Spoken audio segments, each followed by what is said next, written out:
então fazer uma oração, né? Em primeiro lugar, eu quero agradecer a todos vocês pela presença, agradecer, isso, a Elisandra, eu estou aqui, agradecer vocês pelo esforço, né? Dedicar esse tempo para estar aqui ouvindo a palavra do Senhor, ter um encontro com Ele, eu sei que vai ser bênção, né? Então vamos lá, Deus, em nome de Jesus, nós queremos agradecer, Senhor, por mais esse dia que o Senhor nos deu. Obrigada, Pai, porque em todas as coisas a gente vê as suas mãos nos guardando, nos protegendo. Obrigada, Deus, porque o Senhor tem cuidado de nós, o Senhor tem cuidado das nossas vidas, o Senhor tem nos ensinado, tem nos protegido, nos guardado a nossa família, guardado aquele que nós amamos. Muito obrigado por isso, Senhor. Queremos pedir por essa palavra que vai ser ministrada hoje, que ela, Senhor Deus, não seja só mais uma palavra no nosso coração, que não seja somente mais um culto online, Deus, que não seja nada disso, Pai, mas que seja, Deus, em nome de Jesus, um momento, Pai, onde a sua palavra vai nos edificar, vai nos exortar, vai nos fazer crescer, vai nos ensinar, e a gente possa, Senhor Deus, ter tudo que a gente vai ouvir hoje guardado para sempre no nosso bom depósito, para que quando precisarmos, Senhor Deus, colocar em prática, nós saibamos onde buscar. Espírito Santo, revela a tua palavra a cada um de nós. E não deixa, Deus, eu falar nada do que eu penso, do que eu sinto, do que eu acho, porque, Senhor Deus, o que importa é a tua palavra, Deus. Faz de mim uma com o Senhor, Espírito Santo, para que eu possa ser seu instrumento neste momento. Abençoe a cada um que está aí do outro lado, Deus, participando do culto, não assistindo, né, Deus, participando desse culto ao Senhor. Que o Senhor abençoe seus lares, suas famílias, que o Senhor abençoe cada homem, cada mulher, cada jovem que está aqui. Que o Senhor abençoe, Senhor Deus, em especial nosso irmão Emerson, a família dele. Nós apresentamos todos eles diante do teu altar. Que o Senhor abençoe e cuide em nome de Jesus, Senhor. Amém. Amém, meus amados. Bom, nós estamos aí já com 9 pessoas. Vai compartilhando, vai convidando. Quanto mais pessoas ouvindo a palavra do Senhor, né? Muito melhor. Então, vamos lá. Oi, Eliane, seja bem-vinda, querida. Que bom que você tá aí com a gente. Não sai não, tá? Fica até o final. Tô com saudade de você. Faz tempo que a gente não se vê, né? Então, vamos lá, pessoal. Eu preguei há um tempo na igreja com os meus amados irmãos uma palavra, ó o adorador aí, o tico-lico no fubá se levantando. Esse é o meu cachorro. Eu preguei, o Senhor ministrou o meu coração acerca de uma palavra que em nome de Jesus um dia vai virar um livro. Eu já tenho algumas coisas escritas e eu sei que isso vai virar um livro para a glória do Senhor. É daquela série Anônimos. Bom dia, Heitor. Que bom que você tá aí, querido. Seja bem-vindo. Dá um beijinho na Michelle. Diz que eu tô com saudade dela, tá? Nas crianças também, viu? Que Deus abençoe você. Fica até o final aí com a gente. Então, daquela série, né, que o Senhor tem colocado no meu coração, os anônimos da Bíblia, né? O Senhor tem falado bastante acerca disso comigo. Já preguei algumas vezes, né? Os meus irmãos aí de Londrina já sabem um pouco dessa palavra. Mas hoje, né, na minha devocional, o Senhor, Ele me trouxe, né, na leitura bíblica de hoje, mais um anônimo que foi extremamente importante para o desenvolvimento da história de Deus, né? Então, se você quer saber quem é esse anônimo, fica aí até o final. Bom, um beijo, Li, beijo. A palavra de hoje que nós vamos conversar está lá no livro de 1 Samuel, capítulo 13, capítulo 14, né? Nós não vamos ler tudo, né? Até porque são 2 capítulos, tomaria muito tempo. Mas você pode, em nome de Jesus, depois estudar, deixar o Espírito Santo ministrar no teu coração, para que você possa, né, absorver mais essa palavra. Então, olha só. Então, vamos conversar um pouquinho, né, sobre dar uma introdução, uma base para esse texto, né? A Bíblia ela é repleta de histórias, de narrativas, de eventos e episódios, né? Onde a gente vê o poder de Deus, né? A maravilha de Deus, a graça de Deus, né? Todo o esplendor do nosso Deus sendo manifestado através, né, de muitos homens e mulheres poderosos e importantes na Bíblia, né? Então a gente vê homens como... Escreve aí pra mim, coloca aí pra gente, pra eu saber quem são os homens e mulheres que te inspiram. Deus abençoe. Boa noite, Eliá, seja bem-vinda. Saudade de você no domingo, hein, Eliá? Paulo, por exemplo, é um homem que me inspira muito o pastor André também, ele sempre fala de Paulo. Oi, Andréia, Deus abençoe, querida. Nós temos também uma mulher que fala muito ao meu coração, eu tenho certeza que fala ao coração da minha sogra também, duas mulheres, né, Ruth e Noemi. Minha sogra sempre cita a Noemi, ela gosta muito. Boa noite, Luiz Fernando, seja bem-vindo, dá um beijão na Ilma e nas crianças também, viu? Então a gente tem vários nomes da Bíblia que a gente pode citar, que são nomes assim que quando a gente chegar no céu a gente vai abraçar, vai beijar, né? Não vai pedir autógrafo porque ninguém precisa disso, né? Mas a gente vai falar, minha irmã, olha, eu aprendi muito com você, Ruth, né? Como a minha sogra colocou. Minha irmã, aprendi muito com você, minha irmã, você me inspirou muito. Porque através desses homens e dessas mulheres, Deus, né, exaltou o seu próprio nome, né? Fazendo obras incríveis, obras tremendas na vida deles, né? Mas o que o Senhor tem tocado no meu coração já faz um bom tempo, que é o que a gente está falando, né, desde o início, sobre os anônimos da Bíblia, né? Quem são? O que são esses anônimos? Quem são esses anônimos, né? Os anônimos são aquelas pessoas, milhares e milhares e milhares de pessoas, né, ao largo de toda a existência, né, desde o primeiro homem, da primeira mulher, Adão e Eva, que foram criados por Deus, que também foram feitos instrumentos do Senhor para que toda a obra dele fosse exercida na terra, mas que não tem os seus nomes ali destacados, né, que não tem os seus nomes postos, mas que são homens e mulheres que sem eles nós não poderíamos ter tantas e tantas e tantas narrativas incríveis como nós temos. Seja bem-vindo, viu, Graciliano? Deus te abençoe. Então hoje nós vamos falar sobre esses anônimos, né? Talvez assim você e eu, muitas vezes a gente se sente como um anônimo dentro da igreja, né? Parece que tem um sentido pejorativo. Quando eu digo sentido pejorativo de ser anônimo, é um sentido ruim. Parece que nós, às vezes, a gente se sente sem importância. E anônimos, inclusive, para o próprio Deus, né? Bom dia, Alex e Simone, Deus abençoe. Não sei qual dos dois está aí, a gente dá boa noite para os dois. Bom dia não, boa noite. Boa noite, Rose, Deus abençoe, querida, saudade de você, viu, pastora? Então, pessoal, a gente pensa assim, eu não sirvo para nada, ninguém me vê, ninguém me nota, né? Eu não realizo coisas grandes, eu não realizo muitas coisas, né? Eu não faço nada para Deus. E às vezes você se sente como um anônimo no sentido pejorativo, né? Como eu tenho falado. Mas hoje o Senhor vai mostrar para nós que o anônimo na Bíblia ele não tem nada de pejorativo, ele não tem nada de inferior, ele não tem nada de menos, ele não é um baixo escalão dentro do reino de Deus. O anônimo, ele é a base de tudo. Sem os anônimos da Bíblia, nenhuma história poderia acontecer. Sem aqueles que trabalham nos bastidores, sem aqueles que organizam, que preparam, que recebem, que recolhem, nada do que está aí de narrativa poderia ter sido feito. Então hoje a gente vai falar de um anônimo muito importante. E eu quero que você se espelhe na história desse anônimo, assim como eu me espelhei também hoje, quando o Senhor ministrou meu coração. Tia Helena, seja bem-vinda, querida. Um abraço para você, viu? Seu sobrinho lindo, maravilhoso, continua aqui, firme e forte, engordando como sempre, viu? Então vamos lá, pessoal. O contexto histórico desse anônimo que nós vamos aprender hoje. Esse anônimo, ele viveu na época do rei Saul, né? Lá no comecinho da história do reinado de Saul. Ali em Israel, né? Na época em que Israel era um povo bem capachinho, né? Bem capachinho mesmo dos filisteus, né? Eles eram escravos praticamente dos filisteus. Então os filisteus sempre sitiavam Israel, sempre quando os fazias de escravo, né, cobravam altos impostos. Os filisteus eram um povo que massacrava mesmo Israel. Boa noite, Edilene, seja bem-vinda, querida. Deus abençoe em Portugal, viu? Então, os filisteus eram um povo dominador, né? Era um povo que colocava sobre Israel um jugo, um opróbrio. E nesse episódio que nós vamos falar sobre você já vai descobrir quem é. E eu tenho certeza que você vai se encantar com a história desse anônimo e você vai querer ser igualzinho. Boa noite, Carlinhos. Seja bem-vindo. Dá um beijinho na Manu, viu? Gente, tô me sentindo uma deputada, uma vereadora. Então, nessa época, pessoal, uma guerra, né, estava iminente, né? Os filisteus, quando souberam da unção do rei Saul, eles ficaram desesperados, né? E quiseram mostrar para os israelitas quem é que mandava no pedaço.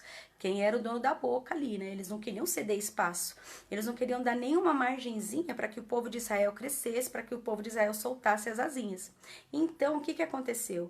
Os filisteus se levantaram, né, para impor o temor e o terror de novo para o povo de Israel. Só que eles não contavam com a astúcia do Senhor, né? Levantando grandes homens, entre eles Saul, Jonatas e o nosso anônimo de hoje. Bom, quando eles foram se preparar para a guerra, eles acamparam numa cidade fronteiriça ali de Israel chamada... deixa eu ver se eu me recordo, só um minuto, vou pedir ajuda para os universitários aqui. A ver. Bom, não me lembro. Não coloquei o nome da cidade que era fronteiriça. Bom, mas era fronteira, isso é que importa, né? Os detalhes geográficos a gente deixa para o professor de geografia. Eles acamparam ali nessa cidade com Israel, olha só, com 30 mil carros de guerra. Que eram aqueles carros, sabe quando tem filmes antigos que a gente vê as pessoas, tipo numa espécie de carruagem, os cavalos puxando à frente? Bom, 30 mil carros de guerra, era como se fossem os tanques de hoje, né? Super alta geração, alta tecnologia, 30 mil. Lembra que eu falei no culto de domingo que só os filisteus, eles manipulavam a arte do ferro, né? De fabricar lanças, fabricar espadas, só os filisteus faziam isso. E os carros eram feitos com esse material. Israel não tinha nada, Malemar tinha uns calcanhar rachado, né? Só isso que eles tinham. E além desses 30 mil carros de guerra, eles tinham 6 mil cavaleiros, né? Então, olha só, poderia quebrar 5 carros de guerra por... Tudo bem, staff? 5 carros de guerra para cada cavaleiro. Então, cada cavaleiro, né? Cada soldado que dirigia esses carros de guerra... Quem que falou aqui em Minas é bagageira. Isso, é mais biga, verdade, biga, bagageira, isso mesmo, vocês estão atentos. O pessoal é inteligente. E aí, pessoal, o que acontece? Se um cavaleiro quebrasse um carro na batalha, ele podia pegar outro 5 vezes. Além desses 6 mil homens, além desses 30 mil bigas, o número de soldados que não se podia contar, como a areia do mar. Olha como Deus é engraçadinho, ele gosta de falar sobre a areia do mar, né? Mas, olha, não sei nem quantos bilhões não também, né? Quantos soldados tinha ali com o exército dos filisteus. E aí, pessoal, vocês não vão acreditar. Quantos soldados vocês acham que estava acompanhando Israel, né, o rei Saul, para essa magnífica batalha? Quantos vocês acham que estavam ali? Coloca aí no chat, pessoal, para eu saber quantos vocês acham que estavam acompanhando o rei Saul. Então, nós temos aí no mínimo 30 mil soldados, né, dos filisteus, né? E vocês contam, acabei de falar, contra 600 soldados de Saul. Gente, a conta não bate, não dá certo. Não tem como ganhar uma batalha dessa. Mais de 40 mil soldados contra 600 soldados, né?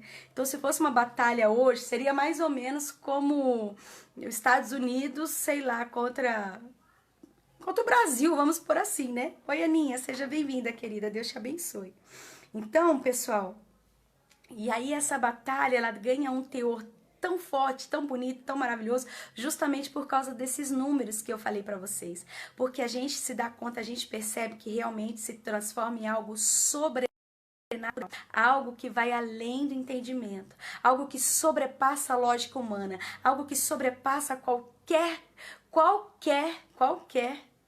prognóstico de derrota para Israel e vitória para os filisteus, né? Mas aí eu queria ler com você, se você não se incomodar, eu queria ler com você o contexto onde nasce o nosso anônimo dessa noite.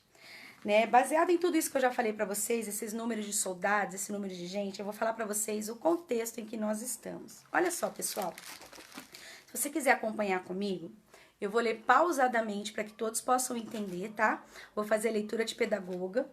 1 Samuel, capítulo 14, a gente vai ler do 1 até o versículo, deixa eu ver, Nós vamos ler do 1 até o 23. Então, não perca a leitura, se concentra, tá bom? Para você não se distrair. Olha só.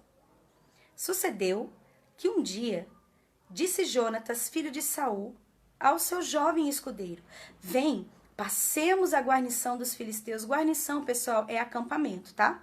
Passemos ao acampamento dos filisteus que está do outro lado. Porém, não deixou que ninguém do seu próprio acampamento soubesse. Saul se encontrava na extremidade de Gibeá, debaixo da romeira em Migron, e o povo que estava com ele era cerca de 600 homens. Aias, filho de Aitube, irmão de Icabó, todos os nomes bem bacaninhas, se tiver alguém grávida aí, ó, fica a dica, tá?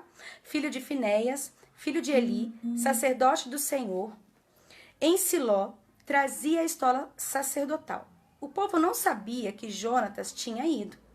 Entre os desfiladeiros pelos quais Jonatas procurava passar o acampamento dos filisteus, deste lado havia uma penha íngreme. Gente, penha íngreme é penhasco, tá?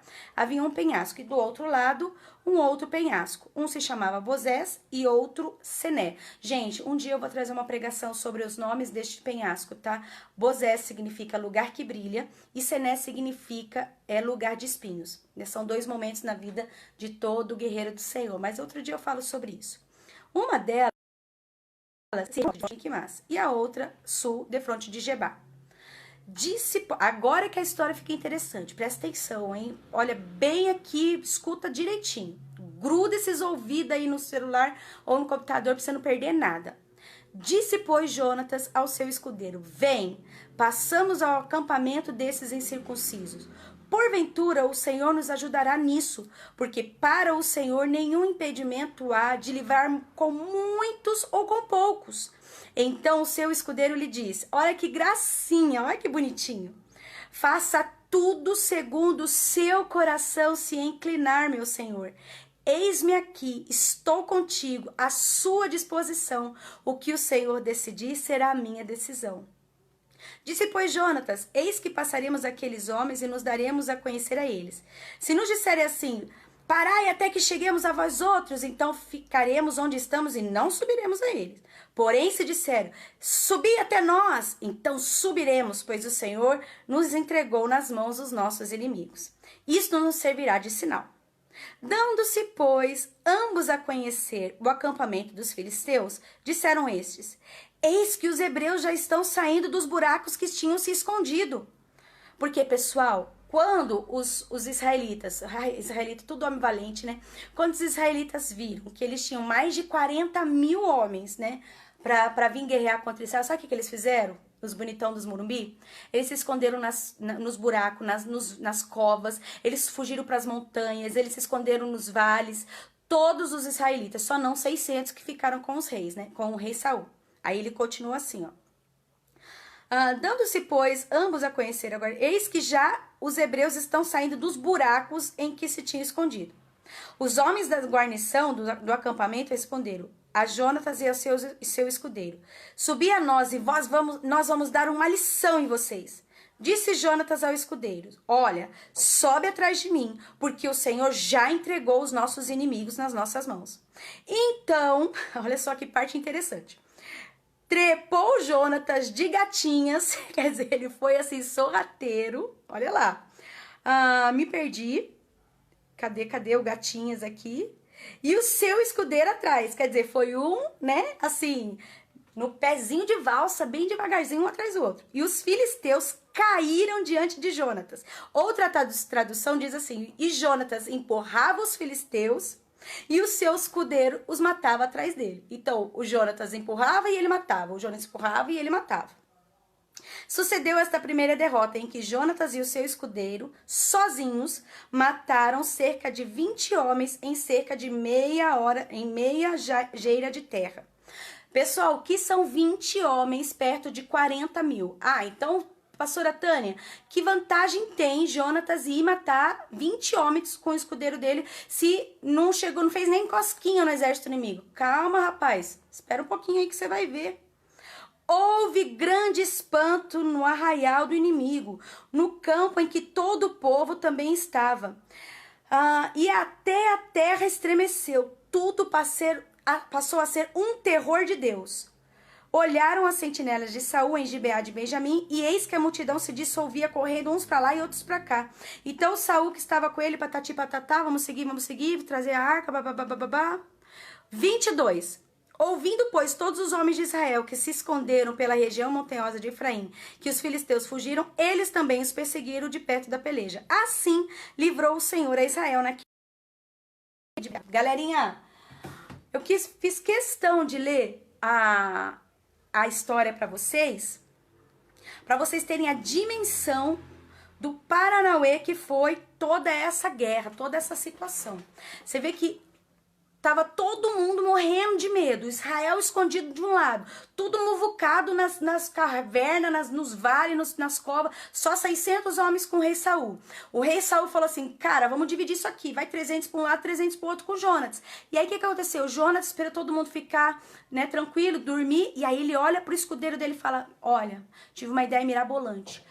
Você me segue? E o escudeiro falou, bora, é nós, Queiroz. E aí eles foram na surdinha, patinha de gatinho, né, como diz o texto, subiram no arraial do inimigo e ó, foi matando todo mundo, matando geral, 20 num espaço de terra.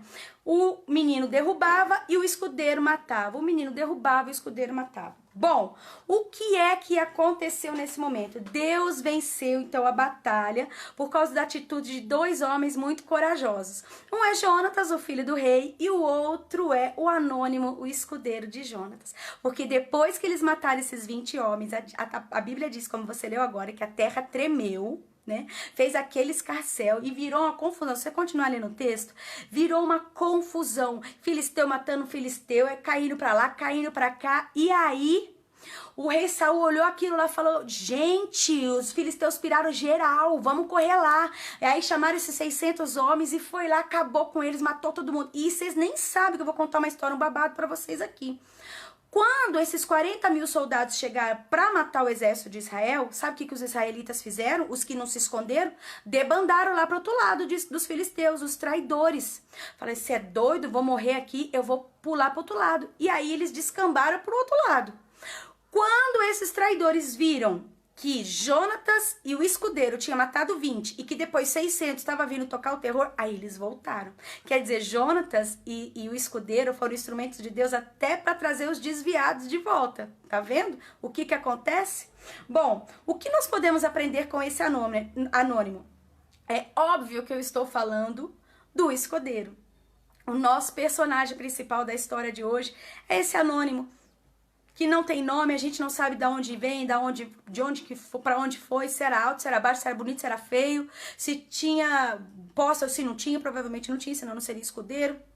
A gente não sabe nada desse homem, mas tudo que eu vou falar agora sobre ele, nós podemos inferir, ou seja, nós podemos fazer as nossas hipóteses por causa do comportamento desse homem na batalha. Então, o que nós podemos aprender com esse escudeiro? Ponto 1. E eu quero que você seja um anônimo tal qual ele foi. O escudeiro anônimo era um homem confiável. Você imagina que Jonatas não contou para ninguém o seu plano de sair de fininho, escondidinho, para ir acabar e matar com o arraial lá dos filisteus. Ele não contou para ninguém, a não ser para o seu fiel escudeiro. O fiel escudeiro de Jonatas era uma pessoa que ele confiava. Não só confiava porque não era fofoqueiro, não era um homem, né, instável, mas confiava porque era um homem de Deus, sabia que era um homem que acataria, né, aquela ordem por sensibilidade de saber que aquela ordem viria do Senhor. Então, Jonatas sabia que ao convidar o seu escudeiro para essa missão suicida, então vocês pensam que o primeiro filme do Missão Impossível foi com o menino lá, o Tom Cruise? Não foi nada. O primeiro filme do Missão Impossível foi com Jonatas. Essa era a missão mais impossível de todos os tempos. Sair de 2 homens para acabar com um exército de 40 mil e tralalá.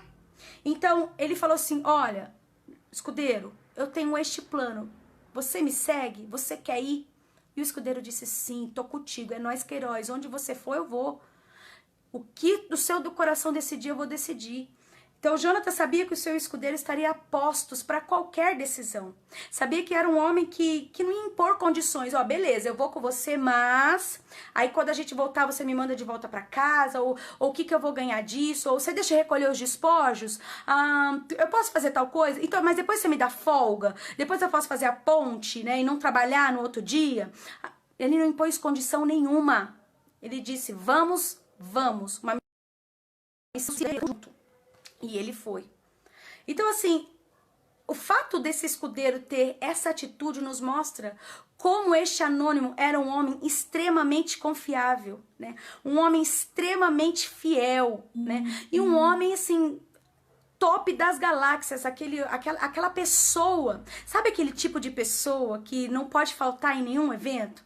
Sabe aquele tipo de pessoa que tudo que você vai fazer, você pensa nela? Porque é uma pessoa agradável, é uma pessoa que faz bem, é uma pessoa que contribui, é uma pessoa que colabora, é uma pessoa que é a primeira pessoa que vem à tua mente quando você precisa de algo, quando você quer fazer algo, porque você sabe que aquela pessoa é ponta firme, aquela pessoa não vai falhar com você, aquela pessoa topa tudo, se for para o bem, se for para o crescimento, se for para honrar, né, o reino ao qual ele está servindo. Então, a pergunta que eu faço nessa noite, você é esse tipo de pessoa? Será que quando alguém do seu trabalho, da sua igreja, da sua família tem um projeto, tem uma missão e ele precisa de apoio, será que você é a primeira pessoa que ele lembra? Ou ela lembra? Será que quando tem uma missão extremamente difícil, a primeira pessoa a vir à mente é o seu nome? Será que ele fala assim, olha, nós vamos fazer essa missão suicida, nós vamos fazer uma coisa muito louca, nós vamos fazer uma coisa assim, olha, que é só Deus na causa, precisamos de gente valente, corajosa, top das galáxias, confiável, agradável, inteligente. Claro que eu vou chamar o pastor André, não tenho sombra de dúvida disso. Pastor André é o cara, ele é confiável, ele é top das galáxias, ele é ponta firme, ele não vai falar não. Ou você está naquele quadro de quando alguém tem algo muito importante para fazer, fala assim, olha, mas pelo amor de Deus, nem conta pra pastora Tânia, pelo amor de Deus. Pensa, oi Eli, que saudade de você, querida, Deus abençoe. Pensa numa mulher chata, ou bicha chata aquela pastora Tânia. Nossa, não conta pra ela não, tá? Gente, vamos fazer de tudo, mas vamos fazer na surdina. A gente precisa de alguém, mas olha, será que não tem outra pessoa? Nossa, ela reclama demais, ela é chata demais, ela fala demais. Nossa, mas tudo pra ela tá ruim. Você já viu gente assim? Gente, eu tenho um pânico daquelas pessoas que são assim, ó.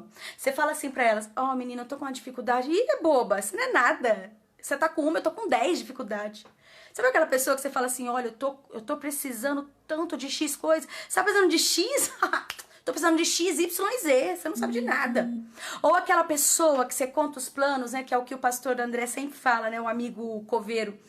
Ó, não vai dar certo, gente. É muito difícil. Não faça isso. Olha, mas olha só. Eu tenho um amigo, o primo do vizinho do tio do meu irmão. O tio do meu irmão é meu tio também, né? Não valeu esse exemplo. Eu tenho um amigo do primo, do pai, do Pedro, do padre. Ah, ele fez, não deu certo. Nossa, nem começa, nem tenta. Ou você já viu aquelas pessoas que é assim, ó.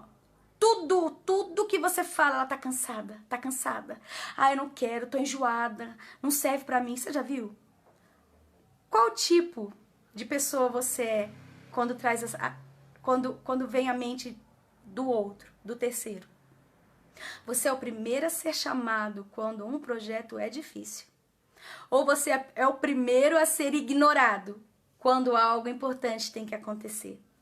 Se você quer aprender com este anônimo de hoje, você precisa ser alguém que se pode confiar. Você precisa ser alguém que se pode contar. Você precisa ser alguém agradável. Você precisa ser alguém inteligente, alguém que se dispõe. Você não precisa ser capacho. Ninguém aqui está falando de ser capacho do outro. Longe disso. O cristianismo não é isso. Mas você precisa ser alguém que está disposto a construir junto. Você precisa ser alguém que está disposto a conquistar junto. Você precisa ser alguém que é o amigo parteiro, que dá luz às ideias, como o pastor André sempre nos ensina. Dar a luz às ideias, não seja amigo coveiro. Hoje você tem a oportunidade de aprender com esse anônimo a ser um homem e uma mulher confiável. Porque todas as obras que o Espírito Santo de Deus tiver para fazer nesta terra, ele vai olhar para você e vai dizer: eu posso confiar nele. Eu posso confiar nela. Chamemos o nosso filho, chamemos a nossa filha, porque eu sei que ele não vai dizer não. Eu sei que ele vai dar o seu melhor. Eu sei que ele vai fazer tudo o que está ao alcance dele, porque ele ama o meu reino. Então, Deus hoje te chama para ser o escudeiro ou a escudeira confiável e fiel. Se você não é assim, por favor, aprenda hoje e seja, em nome de Jesus, mude os seus discursos, né?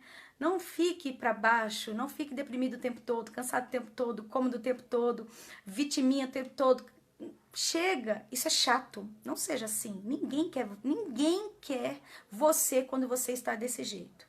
Ninguém me quer quando eu estou desse jeito. Mas quando nós somos como os escudeiros fiéis e confiáveis, o primeiro que nos quer é o Espírito Santo de Deus. Aí seremos nós e o Espírito Santo, juntos, unidos, fazendo a obra de Deus nessa terra. Amém? Segunda coisa que a gente pode aprender com esse escudeiro anônimo. Pessoal, tem alguma pergunta aí que vocês queiram colocar no chat, algum comentário, alguma reclamação? Pode passar no saque, tá, pessoal? E deixar ali os comentários lá. E a reclamação e as sugestões também. O escudeiro anônimo, gente, era humilde. Pessoal, pensa num bichinho humilde, era esse escudeiro anônimo de Jonatas. No caso dessa batalha, olha só o que o Espírito Santo colocou no meu coração. A probabilidade deles morrerem era muito grande. Sim ou não, turminha? Turminha não, tô pensando que eu tô falando com meus alunos, ó. Sim ou não? Irmãos do meu coração, irmãos queridos. Mais de 40 mil soldados para 600 soldados. Era uma guerra um tanto quanto injusta, né? A probabilidade deles morrerem era imensa, imensa. Mas esse escudeiro não considerou a sua vida preciosa demais. Antes ele colocou a sua vida a serviço do reino e o reino à frente de si mesmo. Quando eu estava pensando sobre isso, né? Conversando com o Espírito Santo sobre isso, ele me disse assim: sabe qual atitude o escudeiro imitou sem conhecer a pessoa? Aquilo que está escrito em Filipenses capítulo 2, do verso 6, 7, 8. Olha só. Que sendo achado em forma de Deus, não usurpou o ser igual a Deus, algo a que deveria aferrar-se. Antes, tomando a forma de servo, esvaziou-se a si mesmo, e sendo achado em forma de homem, humilhou-se até, sendo obediente até a morte. Filipenses 2, versículos 6 e 8. Oi, Kátia, linda. Deus abençoe, princesa. Filipenses 2, de 6 a 8. De quem que tá falando aqui, meus amores? Está falando de Jesus. Jesus colocou o serviço do reino à frente da sua própria glória, né?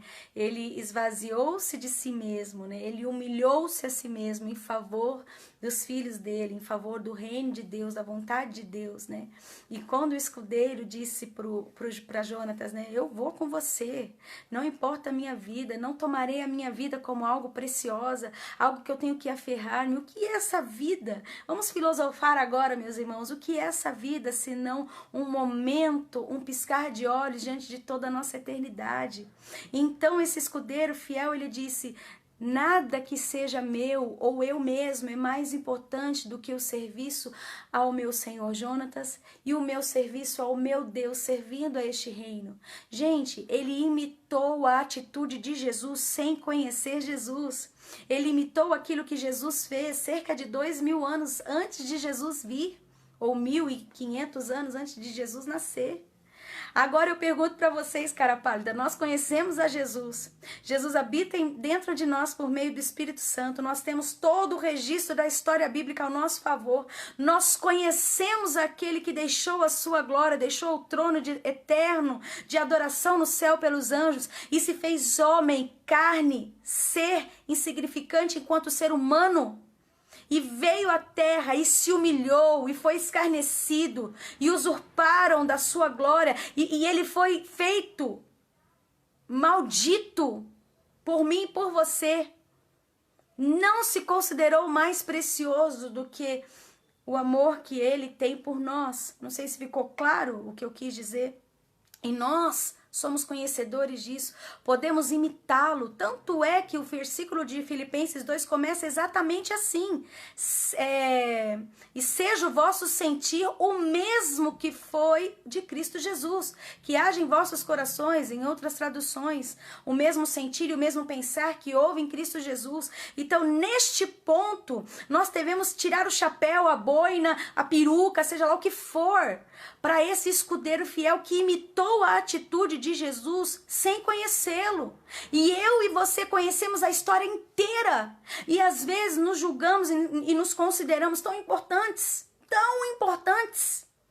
Não posso fazer esta obra, não posso abrir mão de tal coisa, não posso deixar outra coisa, não posso negar-me a mim mesmo, não posso. Porque sou importante demais, meus sonhos são importantes demais, meus projetos são importantes demais, aquilo que eu gosto é importante demais, aquilo que eu faço é importante demais, e sempre o eu é tudo que se faz. Quando esse escudeiro, em face da morte, mais de 40 mil soldados, eu vou repetir isso até o final da pregação, 40 mil para 2, Jonatas e ele, em face da morte, em face da possibilidade real de morte, não considerou a sua vida ser mais importante do que servir ao seu Senhor e servir ao reino. Se isso não é humildade, meus irmãos, de verdade, do fundo do meu coração, com meus 41 anos de idade, eu não sei o que é. Se alguém tem uma ideia diferente do que é humildade, pelo amor de Deus, escreve aí, porque eu não sei. Para mim, o retrato mais lindo e sublime de humildade está descrito na ação desse anônimo, que ninguém sabe nem sequer o nome dele. Ninguém sabe quem é. Mas imitou a atitude de Jesus 1000 anos antes de Jesus vir à Terra. E eu e você, que nós conhecemos a história, conhecemos já Jesus, e Ele habita dentro de nós por meio do Espírito Santo. Por que às vezes nos consideramos tão importantes? Porque às vezes nos falta tanta humildade para achar que o carro é meu, a casa é minha, os bens são meus, o tempo é meu. Gente, você não é dono de nada. Pensa agora que se você fala assim para Deus, Deus, espera um pouquinho, eu ver mais 10 anos do que o Senhor planejou. Dou risada. No tempo, cara pálida. Então, meus irmãos, eu acredito que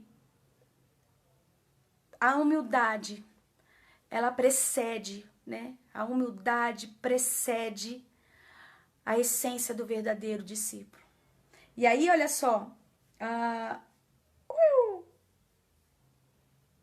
Pronto, voltou. E aí, pessoal, tem um outro aspecto da humildade que eu pensei assim, ó.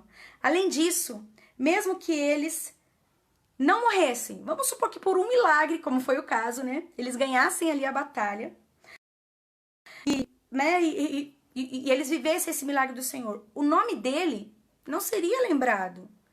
Ele estaria ali com o Jonatas, né? O Jonatas derrubando os soldados e ele matando o Jonatas derrubando, ele matando, mas o nome dele não seria citado em nenhum momento. E ele, pasmem vocês, sabia disso. Ele não foi enganado. Ele sabia que ele ia chegar lá, ia ter a vitória, ia ser aquele vucu-vucu, aquela coisa gloriosa como foi, a ponto da terra tremer, fazer aquele negócio todo. E aí, pessoal, o que acontece? O nome dele não ia ser nem citado. E aí ele fala assim, tô nem aí. Sabe aquele louvor que ele tô nem aí, tô nem aí? Ele diz, tô nem aí. Eu não quero meu nome à frente. Eu não preciso do meu nome à frente. Eu preciso que o rei seja exaltado. Eu preciso que a vitória venha para Israel. Se for por mim, se for pelo outro, se for do jeito que for. Então, ele sabia que ele não ia ser lembrado nessa batalha. Ele sabia que o nome dele nem sequer ia ser citado, como não foi. Como não foi. Ele continuou sendo somente o escudeiro de Jonatas. E ainda assim ele disse, vale a pena morrer por essa causa. Vale a pena entregar-me por essa causa. Gente, eu não sei se vocês têm a mesma percepção que eu, mas eu tô falando de mim. Quantas vezes nós temos necessidade de ter o nosso nome reconhecido? Quantas vezes, meus irmãos, quantas vezes nós temos necessidade de recebermos o nome de líder X, lídera, nem existe essa palavra, lídera X, ou quantas vezes você precisa do seu nome? Mas fui eu que dei a ideia. Olha, eu dei a ideia, agora eles estão falando. Eu me peguei fazendo isso essa semana com o André. Eu falei, olha, amor, que coisa louca. Você faz todo o post, toda a arte, toda bonita. Aí veio o pastor do Recaqué do Norte, tira o teu nome, tira a tua foto, coloca a arte e passa por como se a arte fosse dele.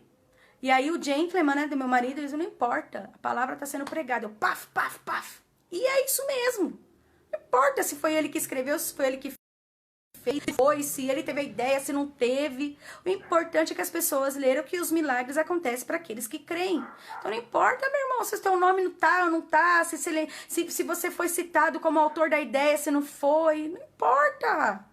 Cara, presta atenção, o único lugar que o teu nome tem que estar escrito é no livro da vida. Trem, presta atenção, se o seu nome já está escrito lá, whatever, aonde tá, não importa onde tá, onde não está. Só não pode estar na boca do sapo. Brincadeira. Às vezes até colocam o nosso nome lá, mas não importa também, não acontece nada, né? Maldição de sem causa não prospera. Se o seu nome está escrito no livro da vida, glória a Deus por isso. Não importa onde esteja depois. Se esteja ou não esteja, se aparece ou não aparece. Não importa se falaram de você, se não falaram. Não importa se te cumprimentaram ou se não te cumprimentaram. Não importa se te chamaram para ir na casa dele ou se não te chamaram. Não importa, não importa. Importa que você tem um nome escrito no livro da vida. O seu nome foi retirado do rol daqueles que vão passar a eternidade no inferno. E num futuro muito, muito próximo, em nome de Jesus, Deus vai te dar um novo nome, diz a palavra, numa pedrinha branca. Ô, glória! Isso que importa. E em terceiro lugar, esse anônimo para enterrarmos, não. Ninguém vai enterrar nada aqui, não. Para encerrarmos. Nós vamos enterrar só o nosso orgulho, em nome de Jesus. O escudeiro anônimo era um homem protetor, aleluia. Por isso, olha como Deus é tão fofo, tão maravilhoso. A analogia pela qual este homem faz referência ao seu próprio nome, ele diz escudeiro. Vamos supor que ele tivesse se chamado João. Ninguém ia conhecer, ninguém ia falar nada dele, é o João do Jonatas. O João do Jonatas. E hoje, nos tempos de hoje, né, iam converter esse negócio aí pra uma coisa ruim, que a gente até sabe, né? Mas ia ficar o João do Jonatas, o João do Jonatas, o João do Jonatas. Mas não, Deus permitiu que a forma como ele foi conhecido ao largo de todas as histórias do mundo era o escudeiro. Uau, que poder você ser conhecido como escudeiro. O escudeiro é o que defende, é o que vai à frente. O escudeiro é o que aguenta, é o que é forte. O escudeiro é aquele que é escolhido para estar protegendo, porque ele é forte, ele é sábio, ele é estratégico. Ele sabe como trabalhar. Então Deus disse, você é o meu escudeiro. Não importa o nome que você tenha na terra, eu te conheço como escudeiro. Por isso que Deus não fez questão de falar o nome dele. Ele era o escudeiro. O que é o escudeiro? É aquele que defende a causa do rei. E neste caso, o nosso escudeiro anônimo, ele defendia o rei Saul e ele defendia o povo de Israel. Mas hoje Deus te chama para que você seja o escudeiro da igreja de Deus. Presta atenção.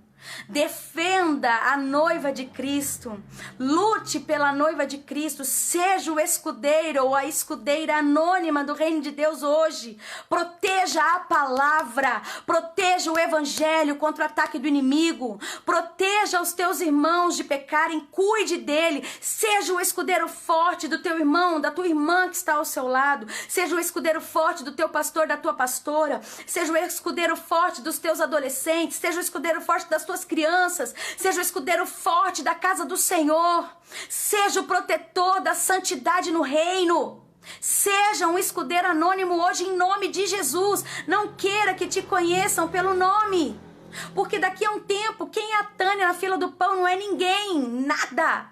Mas se Deus no céu me conhecer escudeira na casa do Senhor, ele vai dizer lá para os anjos lá, tá vendo Miguel, Gabriel, Rafael, sei lá quantos El tem no céu.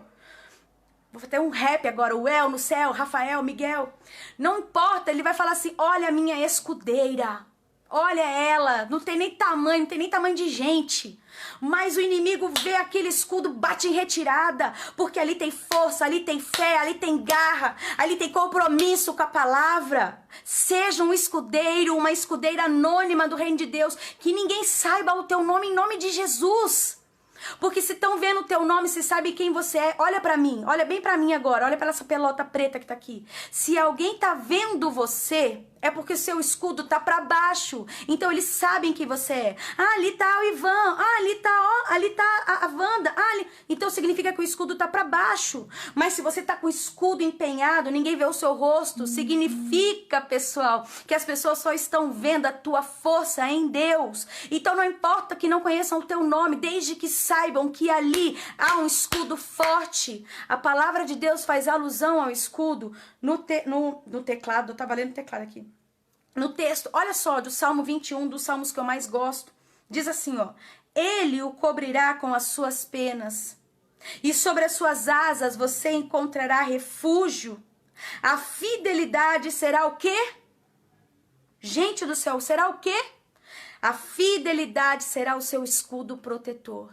O próprio Deus fala de si mesmo como escudo broquel, escudo protetor. O próprio Deus, ele se metaforiza, ou seja, usa como metáfora para definir-se a si mesmo. Escudo. Se o próprio Deus diz que é bom ser escudo, se o próprio Deus diz que escudo tem a ver com amor e fidelidade, queira ser reconhecida hoje, em nome de Jesus, como escudeira na casa de Deus, independente se sabem ou não sabem o teu nome. Lute pelo reino. Gente, chega dessa palhaçada de ficar falando mal da igreja pelo Facebook. Ai, irmão, tem irmãos que fazem tal coisa, tem irmãos que fazem aquilo. E tu, cara pálida, que não fecha a sua boca, não fecha esse seu dedo pra ficar falando mal da noiva de Jesus. Protege a noiva de Jesus, protege. Não fica curtindo quando os irmãos ficam falando, pôr um texto contra a igreja, seja ela que igreja for, não importa. Se você fala mal da igreja, você não está defendendo a igreja. Essa passagem que eu li é no Salmo 91. Então, hoje Deus te chama para defender a igreja como confiável, para defender a igreja com humildade. E hoje Deus te chama para defender a igreja como um escudeiro forte, que ama a noiva e protege a noiva por amor ao Senhor. Seja reconhecido por Deus como um escudeiro e uma escudeira fiel, humilde e protetor do reino. Assim ele te dará a honra de ser feito, olha que belezura que o Espírito Santo falou. Assim ele te dará a honra de ser feito um anônimo ou uma anônima poderoso ou poderosa no reino de Deus. Deseje ser esse tipo de gente. Um anônimo e uma anônima poderosa, mas reconhecida por Deus como um escudeiro no reino do Senhor. Eu queria orar por você agora, em nome de Jesus, para que você possa receber essa palavra no teu espírito e ela possa produzir o efeito que o próprio Deus planejou para que produzisse. Amém? Deus, muito obrigada, Senhor Deus, porque a tua palavra é linda. Deus, não tem nada melhor, mais poderoso, mais profundo do que a tua palavra. Ministra-nos, Senhor Deus, através dos grandes homens e mulheres da Bíblia. Mas ministra-nos também, Senhor Deus, através daqueles anônimos e anônimas, mas que o Senhor conhece.